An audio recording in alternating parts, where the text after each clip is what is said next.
జిల్లా KKOC mine వద్ద mine manager వీరయ్యకి ఏఐటీయూసీ మందమరి బ్రాంచ్ కార్యదర్శి Shailendra Satyanarayana, KKOC assistant fit secretary Rajesh Yadav, Kotaiah, Thota Srinivas, Tirupati, Ravi, Sridhar, Suresh, Sarayya, సొప్పరి Mallesh నిన్నటి రోజున వచ్చిన సర్క్యులర్కు వ్యతిరేకంగా మనుగురుకు డిప్యూటేషన్ మీద పంపుటను నిలిపివేయాలని, వారి స్థానంలో గత వారంలో సెలెక్ట్ అయిన కొత్త వారిని రిక్రూట్ చేసి వారిని డిప్యూటేషన్ మీద పంపాలని మెమోరాండం ఇచ్చారు.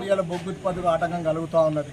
ఇలాంటి సందర్భంలో ఇక్కడికి వెళ్ళి జూనియర్ని తీయడం అంటే రేపు పొద్దున పిల్లల కోసం స్కూల్లో ఫీజులు కట్టి ఇక స్థానికంగా సెటిల్ అయిన వారిని ఇలా మనుగురు పంపిస్తే వాళ్ళ భార్య కాడ, పిల్లలు కాడ, ఈ ఆపరేటర్ కాడ ఏ విధంగా విధులు నిర్వహిస్తారని చెప్పేసి మేము అడుగుతా ఉన్నాం.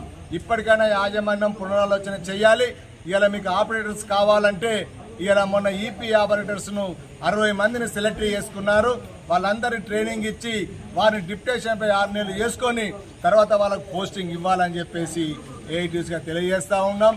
కాదు కూడదు ఖచ్చితంగా తీయాలని చూస్తే రేపు మందమరిలో ఓసిలో బొగ్గు ఉత్పత్తి కూడా స్తంభించబోయే ప్రమాదం ఉంటుంది. కాబట్టి దానికి సింగరేణి యాజమాన్యం కారణం అవుతుంది. కాబట్టి ఇప్పటికైనా మీరు ఇచ్చిన సర్క్యులర్ మందమరి ఏరియా నుండి ఎవరిని కూడా ఒక్కరిని ఆపరేటర్ తీయకూడదని చెప్పేసి ఏఐటీయూస్గా డిమాండ్ చేస్తూ ఉన్నాం.